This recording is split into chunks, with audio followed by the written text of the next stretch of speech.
All right, webinar is being recorded and the attendees are here. Welcome, everyone.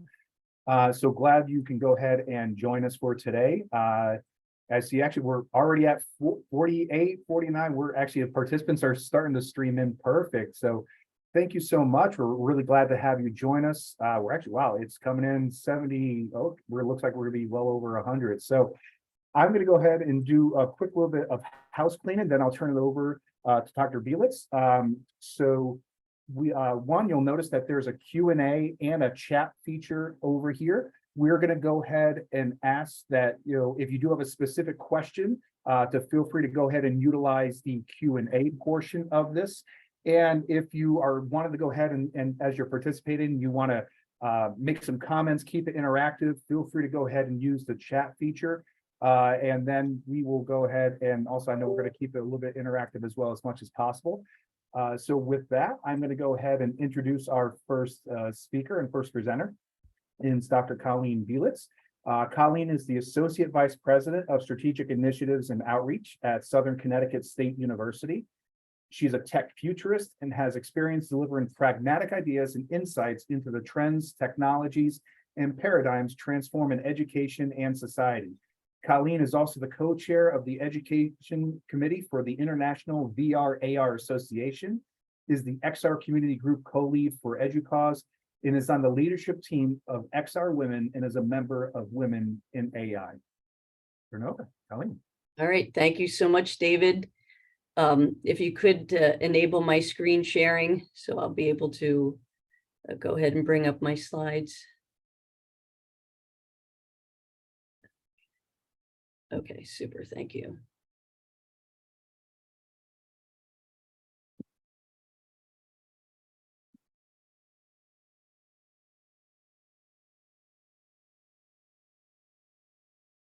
And can you see that okay? Just checking that everybody can see the screen. David, give me a thumbs up. Okay, fantastic. All right, everybody. Well, before we go ahead and get started, thank you all for the thumbs up. I'd like to see, I'd like to just do a quick poll and see how you're actually feeling about, generative AI. And let's see. So if you can just click on how you're feeling, if you're feeling optimistic.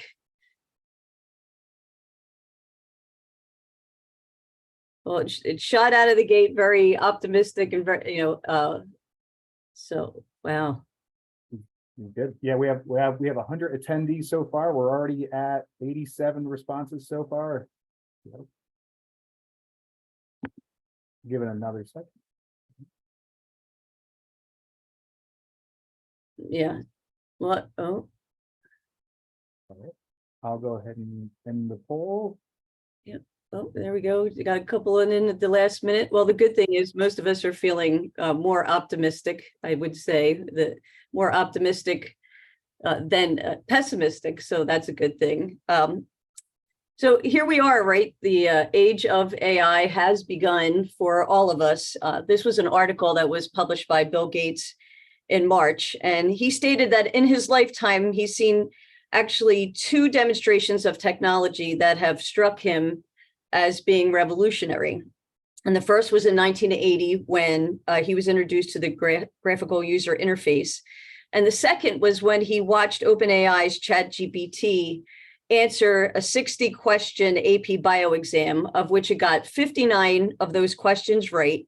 And then it wrote outstanding answers to 6 open-ended questions on that exam, scoring the highest mark. So getting an A in a college level biology course. So this is basically where we're at today. This is the new beginning. So imagine here is a tool that is so transformative that within a few weeks of its introduction, like not even, a couple, it shot from 1 million to 100 million users in less than 2 months. It's dramatically reshaping industries, education, and even our daily interactions. And this isn't science fiction. It is what is known as the rise of ChatGPT. So today we're going to embark on a journey to understand this digital revolution and to see how it impacts virtually every corner of academia and beyond. So those of you who were teaching the face-to-face courses back in 2019, remember how you thought it was like impossible to move all your classes to an online format? And then suddenly you had to do it in less than 2 weeks, thanks to the pandemic. Well, I'm here to tell you that this is bigger than that. And one of the things that we're about to experience, according to Ethan Mollick from Wharton, is what he calls the homework apocalypse. So what happened to math with the advent of the calculator is nothing compared to what's going to happen to nearly every single subject and every level of education. Mollick calls it a transformation without the delay, and it's going to start this fall. So book reports, analyzing case studies, essays, problem sets, all of this can now be done with AI. Some of the students are going to use it, and you're not going to be able to detect it. And even if you think it's being used, it's going to be hard to prove. So we really need to rethink everything as students begin to integrate AI into everything they do, raising new questions for us, right? Their teachers. They'll want to accomplish more than they did before. And more importantly, they're going to want to know what AI means for their future learning paths. And many of you ready for classes to begin in a couple of weeks are probably wondering what to do as well. So I'm here to tell you, don't worry.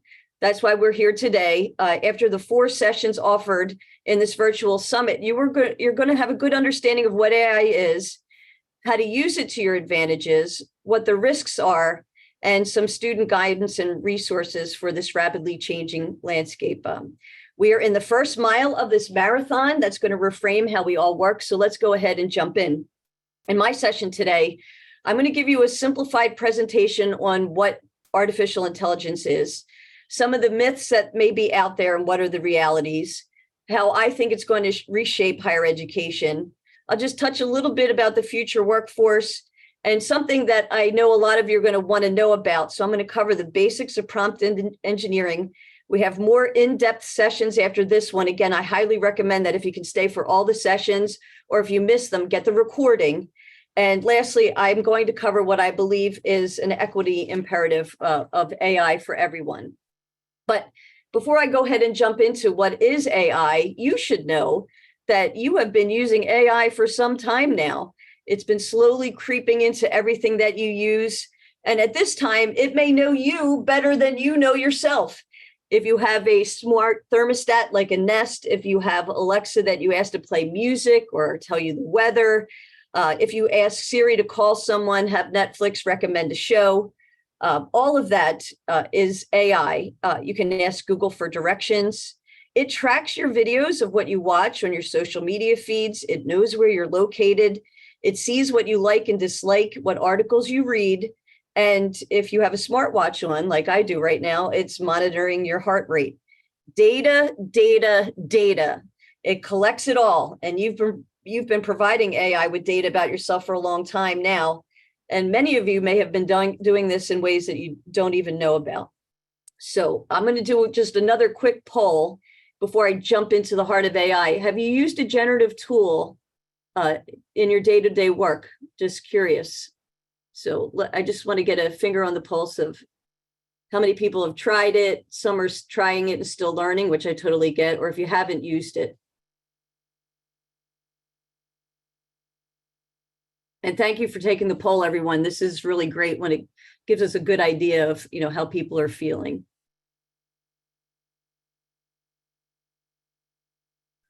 All right, we almost have all of the participants putting it in there. Okay, good. So I'm going to, when I get into more of, thanks. It seems like most of you have, you either tried it a little and still learning, or you haven't tried it yet. So that's good, because I don't want to hit you over the head with stuff that you might already know.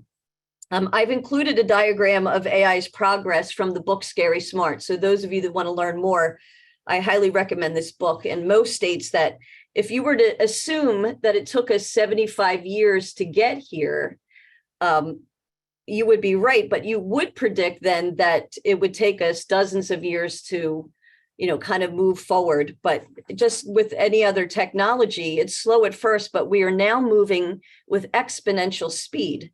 So let me get into what AI is. Okay, so what is AI? Well, it's an umbrella term. It covers many things, but at the heart of it, artificial intelligence refers to the development of computer systems simulating human intelligence that can perform tasks. So there's a number of types of AI, and right now I have highlighted narrow AI. So in ChatGPT and the other kinds that we're using right now are known as weak AI. They focus on a specific task, such as voice recognition or playing chess, while general AI would be the next type, and that'll be capable of understanding and performing any intellectual tasks that humans can do. We are not there yet. And then the last is super intelligent AI, which will develop superior problem-solving, learning, and adaptability capabilities. And Mo has stated that by 2049, probably in our lifetimes, or at least the generation we're currently teaching it, AI will be 1 billion times smarter in everything than the smartest human. So just think about that for a minute. But I think it will come just in time as our problems are kind of getting more and more complex. So again, AI is the science of engineering and creating intelligent machines that can perform tasks that normally require human intelligence.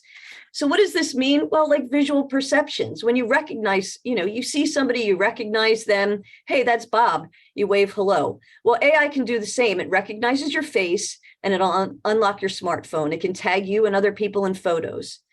Speech recognition, right? I know when my mom calls me on the phone, I know that it's her voice. Alexa knows my voice as well. It'll play my favorite songs from the summer of 2014, right? And AI also does decision-making very much like we are now. If I said, hey, Google, what's the best time to leave home to get to Boston by 2:00? Like, it will tell me that. So it does many things that are very human-like. It learns from input data and produces human-like output. So the goal of AI is to solve complex problems and enhance productivity across different domains, and it does this with lightning speed. So there's primary subfields of AI, which they are machine learning, deep learning, natural language processing, computer vision, and speech recognition. I'm not going to get deep and technical today, but we're going to focus on natural language processing because that's kind of what ChatGPT is. So technologies like ChatGPT, the GPT is for generative pre-trained transformers. They're part of what's called a large language model family. So large language models belong to natural language processing. So what is an LLM or a large language model? A lot of people want to know what that is. And basically what they are models that are algorithmic basis for chatbots like OpenAI's ChatGPT and Google's Bard. They're a type of AI that are currently trained on massive amounts of data. So for example, the large language model GPT-3 was trained on 500 billion words. And this is really hard to grasp. Like, what does that mean, 500 billion words? But let me put it to you this way. At the average human speaking speed of 100 words per minute, that is almost 10,000 years of continuous speech. So with thousands of lifetimes worth of text, it's no wonder it's a great predictor of what comes next. And that is exactly what it's doing. It is predicting. So large language models are controlled by parameters, as in millions, billions, and trillions of them. So think of a parameter as something that helps this LLM decide between different answer choices. So GPT-3 had 175 billion parameters. And this is where things are constantly improving. The latest model, GPT-4, is purported to have 1 trillion parameters. So it's increasingly getting better at pulling predictions. And that's why you could type into an LLM prompt window, most households in China have a pet blank, and the LLM could come back with cat or dog or rabbit, right? There's no 100% right answer, but the probability based on the data already processed in the model will choose the answer cat, right? Because that's the most probable answer based on the existing data. So the LLM would complete the sentence with that word. But because LLM is a probability engine, it assigns a percentage to each possible answer. So cat might occur 49% of the time, dog 38% of the time, and rabbit maybe 0.05% of the time. And like I said, I didn't want to get too technical, but it brings me back to ChatGPT, which is part of OpenAI's GPT series. It became became a sensation almost overnight because its large language processing capabilities are extraordinary. And the beauty is in its simplicity. It remembers what you said earlier in the conversation, right? It allows you to make corrections as you go. And all of this is from a simple prompt, right? You just send a message in this prompt box, and then it's like asking a genie, and your wish is its command, right? That is what makes generative AI models so different. They produce original content in response to whatever is asked, right? So how simple is ChatGPT to use? Well, in December, when I was using it, my 8-year-old was asking what I'm doing, and he loves Roblox. So he asked ChatGPT if it knew what programming language was used for Roblox. So of course it told him this programming language Lua. And so of course my son did what any kid does. Then he asked, like, can you create a basic house using Lua scripts? And it says, hey, I'm an AI model, but then it went in and it started doing the coding and created the windows of the house, the door of the house. All the code magically appeared. So easy, an 8-year-old could do it. And then also I visited my mother to tell her about it. And she's retired now, and she asked me how to use it. So I told her to prompt it. And with her love of Star Trek, this is what she wrote, right? So she prompted it and said, oh, because I said, you have to tell it what it is. So she wrote, you're a science fiction writer, and the main character is the captain of a spacecraft who's human and his first mate is alien. I think she was thinking of Spock. And then she kind of like wrote this, and she hit it, and within seconds, out came this first chapter of a book, and she almost hit the floor, I have to tell you. But this leads me to also tell you about, sometimes everything that ChatGPT puts in there is not what it seems. So we're going to cover quickly the myths and realities. And one of the myths to AI is that it's infallible, right? That it'll just put out the best answer. But the reality is that AI is prone to errors and biases, depending on the quality and quantity of the data, the algorithms, and human oversight. So a great example, if you haven't seen this TED Talk, we have Joy Bolawini's How I'm Fighting Bias in Algorithms TED Talk. You could just, pop it in there. And while at MIT, Joy was working with facial analysis software, and she noticed that there was a problem. Right? The software didn't detect her face because the people who coded the algorithm hadn't taught it to identify a broad range of skin tones and facial structures. Now she's on a mission to fight bias in machine learning, a phenomenon that she calls the coded gaze. And her thesis at MIT uncovered large racial and gender bias in AI companies like Microsoft, IBM, and Amazon. This is the hard truth, that generative AI models can produce content that is harmful and offensive. And if the data is being pulled from the internet, it can reproduce stereotypes and conspiracy theories, right? Think about all of the stuff that is on the internet. And also take a minute just to think about who has been doing most of the coding and the programming of computers for the past decades now. So another myth, people feel that AI can generate emotions or consciousness. Currently, AI can simulate emotions or understanding. So example, we can create chatbots that mimic empathy, but they don't currently genuinely feel or possess consciousness. Their responses are based on patterns and algorithms. And another myth to understand is that AI, people think that AI can learn and understand anything on its own. And that is not true. It requires data to learn. And it doesn't understand in a human sense, but like I said, it's trained to recognize patterns based on the data that it's been fed. So there's a couple of terms that I need you to make part of your vocabulary if you haven't already, and they are hallucinate or confabulate. They're both the same, but you need to know them because when responses are put out, an AI can be prone to producing incorrect but plausible facts, right? Keep in mind, its job is to provide you with an answer. And in its effort to please you, if it doesn't have the necessary information, it will still generate something. But sometimes that could be absolutely false or incorrect. And that's because they weren't designed to make logical inferences, but rather to assemble plausible sounding responses based on their training data. And this is where educators, we're going to have to keep an eye on these things, because even if if we allow students to use this in the classroom, which I feel they should be able to, they're going to have to really dive in to see if the answers that they're getting are correct, and not to just take those at face value, which I'll get into a little bit later as well.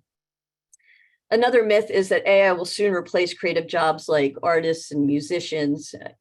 Here I have a, robot painting a portrait. While AI can generate art or music, right? The emotional depth, the cultural nuance, a human touch in, genuinely creative work is irreplaceable. Replacing the human essence in creativity is far from a reality. And one last thing that I will cover is, you may be thinking, oh, all the other universities have this figured out. And the reality is that we are truly all in this together, and we're slowly making our way through this new world of AI. And I included a slide here from Scribber. As you can see, this is still a big work in progress. So don't feel like everybody else has it figured out, right? This is why we're doing this today.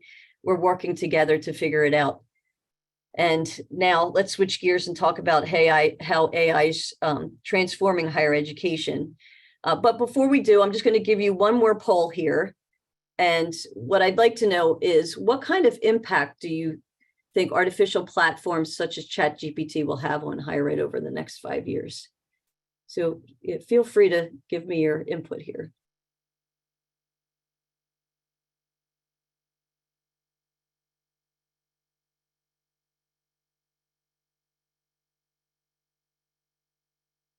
Right, we almost have everybody responding. Looks like we're still keeping that positive outlook, friends, where the somewhat positive impact has taken the lead. I know that there's some somewhat negative. It's hard. It's an unknown right now, right? This is why we are doing the polls, just to get everybody's feedback here. So out of 83 participants, the somewhat positive impact took the lead. So I thank you very much for taking that as well. And one of the ways that I do think things are going to change is AI can provide adaptive and customized feedback, recommendations, and resources based on the preferences of individual students.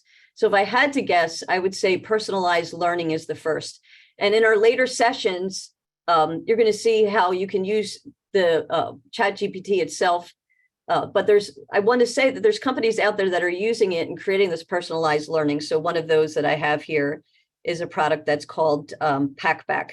And they provide AI writing tutor for every student, as well as AI grading assistant for every instructor, right? So it's for both of us, for the students and for the instructor. They have AI-powered platforms for essays and writing assignments that coaches writing and research skills, right? Isn't that something that I think we'd all love to have? How great would it be for students to get instant feedback on their writing, teaching them how to learn, how to make their questions better, make their questions deeper, more open-ended, with the goal of not only improving their writing, but helping them feel greater motivation over what they're doing, right? Giving them greater control over the learning process. So these types of programs have scaffolding for faculty that will assist them with grading, management, moderation. I mean, think about the long form and tedious writing assignments. I know I always give my students, things to read in the very beginning. And if you have 20 students or 500 and they're all posting multiple posts a week, that becomes a very sizable task to review. So a system like this basically takes their insights from text and makes it more accessible for the instructor, right? The instructor is still in the driver's seat. And I think that this is where we're going to go, in my humble opinion. Automated assessment is another piece of this that I think we can expect. AI can provide objective and consistent grading and evaluations of student work, right? Such as essays, quizzes, and projects. It'll also kind of take out our own bias, which I think is perfect. We don't have to fear these tools. We have to look at the best ones for us and use them and put them into action. So here, actually, on the right, I'm also highlighting another product called Mainstay. And the great thing about Mainstay, before I jump ahead, is that this can communicate with students, but it can also help with retention, right? To tapping into student motivation. If it's 2 a.m. in the morning and the student writes, "I'm not sure I'm college material, like, how do I fit in here?" Or, "I'm thinking of dropping out, what should I do?" Like, these models can not only reassure students, but they can also contact specific people on campus if it picks up a student in distress. right? This is our opportunity to create these tools to help make it easier for students to have choice and voice, control over what they're asking about, because it gives them a sense of connecting to what they're learning in class and something that they may be interested in. I think it just gives them more autonomy. And I also believe that collaboration, it'll facilitate communication and interaction among students better and among instructors across different locations and time zones, right? Using chat bots and these virtual assistants. We're only limited here by our imagination. And if you choose not to do anything and to teach things like you've always have, I just wanted to highlight some of the tools that are out there that students will use besides Bing and ChatGPT. And one of them I wanted to show you is called Cactus, which the company claims is a study tool to grow your mind. And I'm not saying it won't help a student, but I wanted to make you aware of some of the things that Cactus can do. So Cactus can help students write essays, include citations, and pull academic sources. It can assist students in solving equations and figuring out word problems. If you're teaching computer science, it can help students code in over 10 languages. If you're thinking, oh, I only want my students to use scholarly articles, don't worry. It only uses academic sources, and it can help edit papers before students turn them in. And for all of those of you who say, I have students writing samples so I can compare it to the writing style, I just want you to know that Cactus can do this as well, right? The technology's here, it's here. So it's up to us to find new ways to be creative in the classroom. And Ethan and Lilak Malik from Wharton use these tools to get more out of their students. Ethan used to have his students produce a marketing plan as his final assessment. Now he has them create products, design, storyboarding, advertising, 3D prototypes. If it's an app, he has them create code, even though they're not computer science students, because you can do this with all of these tools right now. So besides ChatGPT, I wanted to cover a couple of AI tools that can be used to generate art, video, and audio. And why am I bringing these to your attention? Because, I want to show you what can be done. I want to challenge you to think about, how can I use these tools in my classroom? Like, how could I get these to have students to think deeper or to be more creative? So the first one that I'm going to show you real quick is I've generated my images for my presentation. For example, Microsoft Bing that I use does this image creator powered by DALL-E, which is also OpenAI. And this AI system will also give you 4 different samples to choose from, as you can see here. And you have to be really specific, or sometimes it can present, images that are a little wonky. And this is what I'll touch on when I get into prompting basics a little later. But I want to show you what you can generate with something using these tools, especially if you're really good at prompting the AI the right way. So the first I'll look at is an art tool called Midjourney. So this is a sample that was created in Midjourney from a prompt that was posted by Matt Wolf. And I have the prompt here, which is highly detailed, right? So he wants a portrait of an Indian woman in the forest of Himachal Pradesh, which, if you don't know, it's near the Himalayas. He has clear facial features, cinematic 35 millimeter lens, f 0.18, which is the wide lens angle, and global illumination uplit. So out of Midjourney, by putting in this prompt, this is what he gets, right? Which, as you can see here, is very, very lifelike. These women look like they could be real, but none of them are real. This is just generated by AI.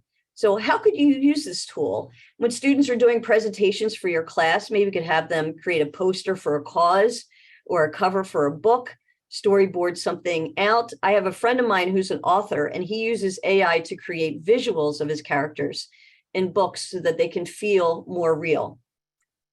For the next video, I have a tool called Runway, which provides this example for us to see. So here you can use it to generate a video image. But again, this is where prompting is very important. So we'll do a prompt of a palm tree on a tropical island, and it will then go ahead and generate that for you. So now we have a palm tree on a tropical island. You can rate the tool if you like the image so that it learns And then you can download it so that you could use it in a presentation. You could change it. Hey, now I want to see it at sunset. What would it look like? There are other tools that it includes. So maybe you want, to try something different, and it'll give you a different image of a palm tree. You could think, oh, no, thanks. Let me change the prompt again. And I'm going to go in and do something, again, a little bit more cinematic. I'm going to use like the specific angle for a feature film, a shallow depth of field.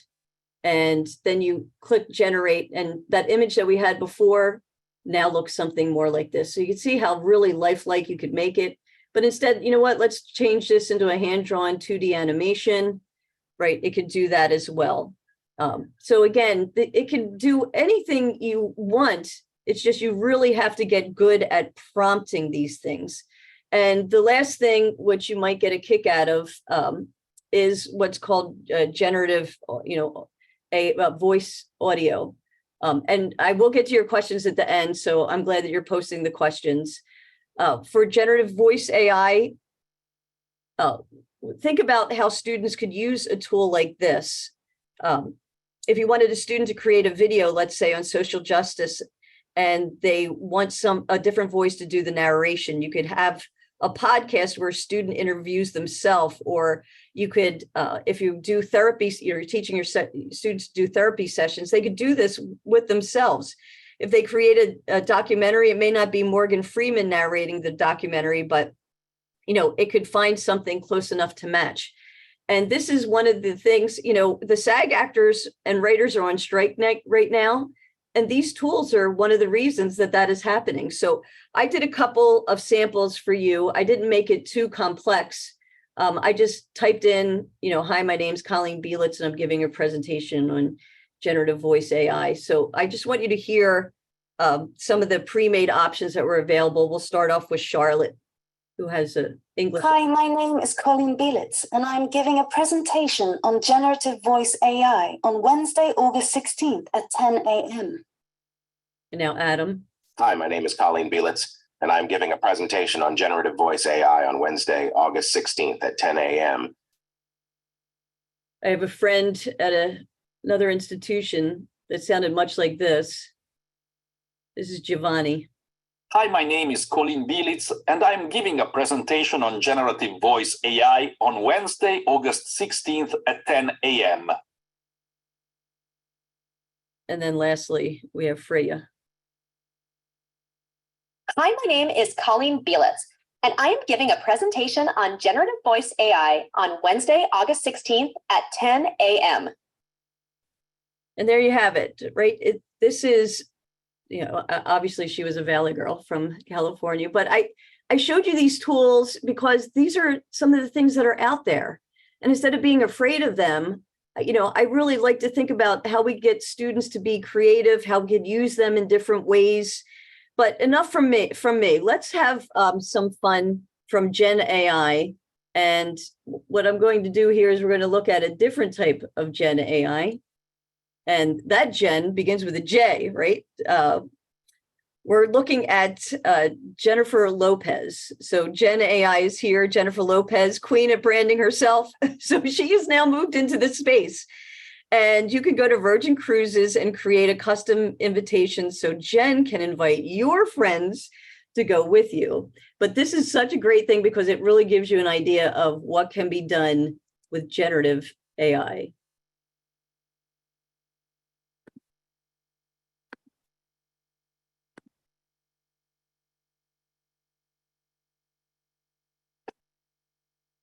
Hi, it's me, Jennifer Lopez, Chief Celebration Officer of Virgin Voyages, here to invite you to celebrate.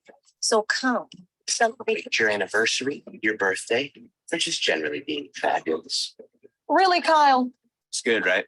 Gen AI is supposed to be inviting people to Virgin Voyages, not doing whatever that was. Just give me that. As I was saying, why not celebrate on an award-winning voyage with Michelin-starred chef-curated menus, World-class destinations, award-winning. Boring. I'll hop in there. I'll hop right in that suit. So simple. I can't watch this. Give it to me. There's no kids here. That's all you need to know. No kids. Oh, can I live there? Gen AI. Invite your crew to voyage. Create your custom invite at virginvoyages.com. It's not just a yacht, it's a super yacht. So there we have it. Gen AI. And I know it may sound silly, but this could be the future of things. All right. I know that I've given, a lot for you to think about. So we're going to kind of switch gears here and talk a little bit about how AI is going to change the nature of jobs. And even the founder of OpenAI has stated that properly done, it's going to eliminate a lot of current jobs. This is true. But, AI will also create a lot of jobs. And I have included here the World Economic Forum that kind of shows the 10 fastest growing jobs and those in decline, right? AI will generate new jobs that require skills and competencies related to AI development, deployment, maintenance, such as data scientists, machine learning, ethical auditors, right? So you could see the list here. It'll also automate some tasks or occupations that are routine, repetitive, or low skilled, such as some clerical jobs, customer service, or food service. If you go into a McDonald's now, there's people at the counter, but now they have things for you just to be able to order it. You don't necessarily need to talk to someone. And I don't know for certain what the job transformation will be, but I know that it will be here. It'll change the nature and context of some tasks and occupations that are complex as well. Creative or high-skilled jobs, healthcare professionals, engineers, educators, and lawyers. So we really kind of have to think about this as we step into this future. But I do feel that AI holds vast potential to revolutionize healthcare. And I'm just going to quickly go over these because I know our time's coming, up. But I just wanted to highlight the ones that I know AI is, doing right now, right? Disease identification and prediction, right? It's drug discovery and design. It can help rapid discovery and design new drugs, looking at different compounds and how they, can address certain diseases, personalized treatment. It can analyze genetic information for that personalized treatment, radiology and pathology, right? It's identifying abnormal CT scans. There's so much that it does. And the question that occurred to me when I began working on this or thinking about what are the precise skills that we will need in a world of ChatGPT. And I think there's a number of them: discernment, critical thinking, curiosity. I think all of us will be acquiring new skills or transitioning occupations in years to come. And I'll quickly now go into prompt engineering basics. There's so much that you can do just with a simple prompt, but you really have to think about what you're asking. So here are some prompting basics. And one is you want to set the tone. Like, is this formal, like, to my workers here, my esteemed colleagues, or am I talking to my friends, hey peeps, what's up? You need to set the tone. You need to indicate if it's formal, right? Do you want an essay, a letter, a bullet point, an outline? You need to be specific in your prompts. If you want a 5-paragraph, something, or you want a poem, you have to tell it what to do. And even with a poem, is it epic, lyrical, a sonnet, a haiku? It's up to you. And then you set the role. You're an investigative reporter. You're a world-renowned author. You're a Star Trek enthusiast. You have to set the role. Some other things are using separators just so that it can see what should be treated differently. Use positive rather than negative phrases. Write formally.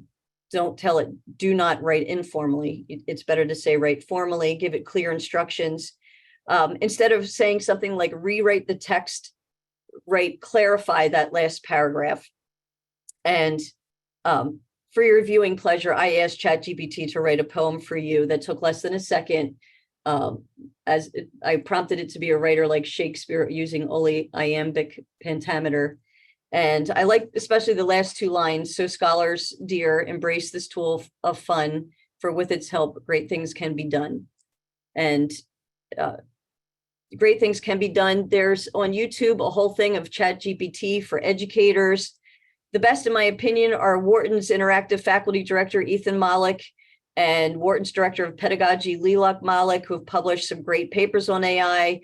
They have an introduction series on YouTube. Their videos are interesting and you'll learn a lot from them. And keep in mind that they're not computer scientists. They're educators just like you and me. So lastly, I will talk about our ethical imperative. You may be thinking that you can stop this from happening. It's not an end, or it's definitely an end. And having the foundation of some good pedagogy that we've always had and integrating these tools into every aspect of learning is something that our students need us to do. We can't have elite schools using these tools to their full advantage while we idly kind of sit by and say no. And we'll get into some of the ethical stuff a little bit later, but these tools as they currently stand are accelerators. But if you jump right in without the baseline fundamentals and understand how to parse out what's written or how to edit or how to use your own voice, you'll be lost. And that's doing a disservice to our students who deserve better. Like, these tools are free to use. They're available to anyone with an internet connection. They can be the gateway for us to create positive change. And that's what it is. It's truly up to us. We need to be the ones researching and addressing data security, AI bias, digital divide, cultural misappropriation, the creation of digital of these social divides, our ability to distinguish what's real and what's not. If we as educators and researchers don't do it, who's going to do it? No one else will. I'm telling you right now, it won't be the corporations. And I would like to leave you quickly with a thought from Mo Gadot that he put forth in his book, Scary Smart.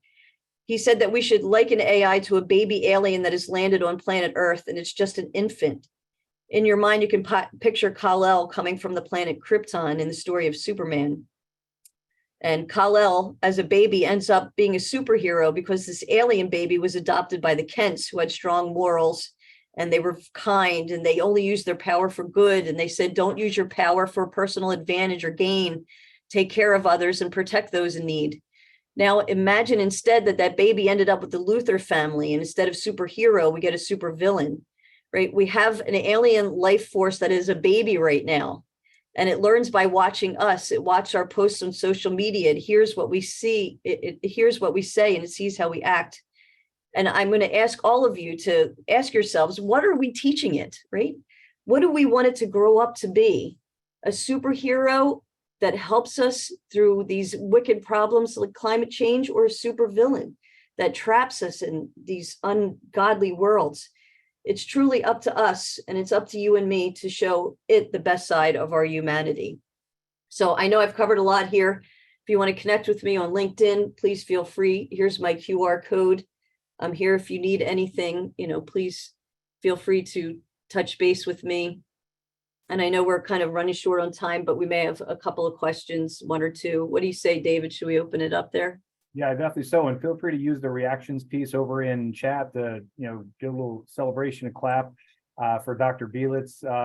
And so I think what we'll do is, we'll get through as many questions as we can. Just to let you know, too, we're also going to do a session at noon that's kind of like a faculty office hours, where it's just going to be Q&A time for any question you may have. So if you can as well, if we can't get your answer right now, we'll do that. And we'll end at about 10:55 because we want to give a humanity break before the next session at 11. So this one here, as we'll go through some of the questions in the QA piece. And how much money are tech companies and students and institutions to make use of them? How much? Yeah, do you think tech companies are making money charging students and institutions to make use of generative AI? Yeah, well, it depends on the tools that we decide to use. Like if we decide to pull in certain ones, we will be using AI, but every tech company that is being created right now is using some type of AI, and all of the companies, whether it be Microsoft that we use every day, like we're, our Outlook, they're, developing Copilot, which will be an AI assistant as well. So that's one of the reasons you and I won't be able to stop AI, because companies are looking how to be more efficient, how to be better. They will incorporate tools just like this. So how do we use that then to our advantage? And there are free tools for our students to use. I think we show them how to use those tools to the best of their ability. I feel like we need to train ourselves how to use them in class so that we can be, the best teachers that we can, be as unbiased as we possibly can. And these tools can help us do that kind of thing. Next question is about, does packback, mainstay, cactus, etc., take into consideration different languages? How do you think we can overcome language barriers in AI? Well, actually, AI is helping to overcome language barriers. Most of these applications now can be translated into hundreds of languages. And, there's even now headsets that you can use, that you can get them on Amazon for like $119. And somebody will speak, but it will translate that speech, right to your ear. And we are getting closer and closer to, in Star Trek, remember you used to have the universal translator? In my opinion, because of data and patterns that the AI picks up from all of this data, that universal translator is not far off. And a couple of questions and one that came into the chat as well, in regards to the art one, is about copyright issues, and isn't art stealing from other artists? Does AI pull data from a source to create their own image or photo? Yeah, so that's the reality that we have to live in. I know we'll probably talk about this ethically. I mean, it's come up internationally. And that's why, like I said, those SAG actors are fighting this, because the companies, especially for, day players that go in and they stand in, they want to take 360 pictures of them and then just use that image in perpetuity. And the person's like, no, it's these are the things that are being fought right now. Unfortunately, it will take, Pollock paintings, Salvador Dali's paintings, you could say created in the style of them. But will it give credit to that specific artist? It will not. And if you think about all of these companies that are all of this is trained on data that you and I have put in there, right? Anything that we have posted, or papers that we have uploaded, our research, all of that has been pulled to give AI all of the data that it needed, to make these different type of patterns in LLMs. I mean, here's how we stop it. You know how we would stop it? If all of us stop using these social media machines and all this tech that we've gotten so comfortable with using. If we all went back to how it was in the 1950s, trust me, they would suddenly start looking at things a little bit differently, but that will never happen. And also about, is there also AI of just freely licensed material, and about the citation, concerns about citation of things such as images that you may not know necessarily where the source came from? Yeah, well, so I told you that I use like DALL-E in mine, and the rest of my pictures are from Shutterstock. But yeah, I mean, that's where we're all going to get into this big issue, because it will not, unless we program it, specifically say where things have come from, or even like words that are said. And we talk about plagiarism, but what a ChatGPT does is it creates original content, but that content has been built on other people's words. But credit isn't given unless it's a specific quote.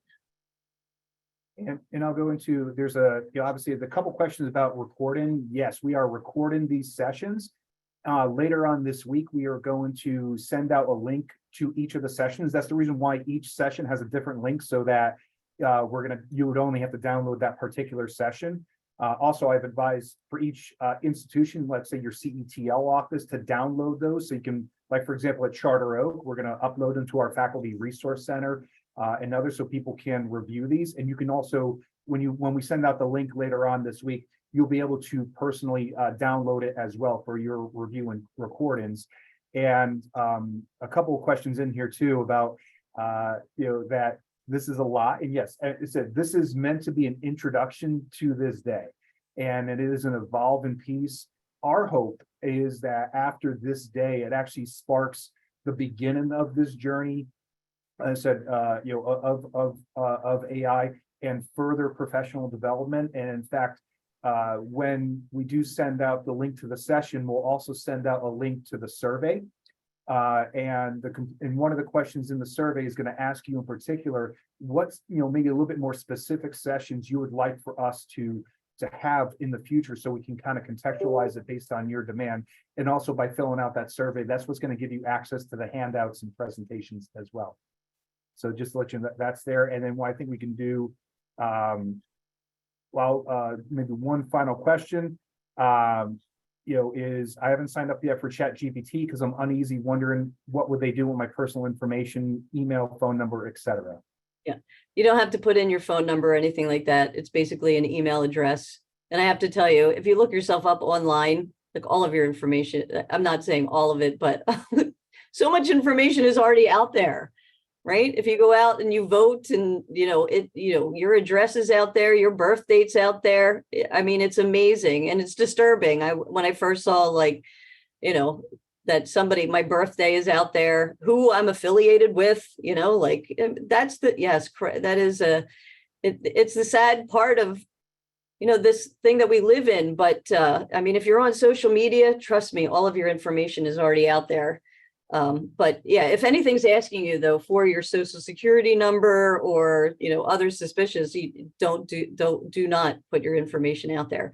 But, you can use Bing. Bing is, again, that's another open AI. It has DALL-E incorporated in it, so you don't have to pay for it. Whereas if you go through ChatGPT and, pull up one of those art ones, like some of those you have to pay for, you only get to use so many and then you get charged. They're all nominal fees, but after a while, all of them would add up. And obviously, there's one in there too about the job one. Educators were not on the list. Again, you are valuable, and will educators be replaced? We actually have a 2 o'clock the 2 o'clock session actually on that one, because I know there's a lot of concerns because Harvard is using a generative AI TA. And so that's been a lot of answers. So I think you might have an assistant, let's just say, is probably the most likely answer, but obviously tune in at that 2 o'clock. Our next one's going to start up in about 4 minutes. I'm just going to put into the chat the link. It should be over in the PDF that you do have, but I'm putting the link in there.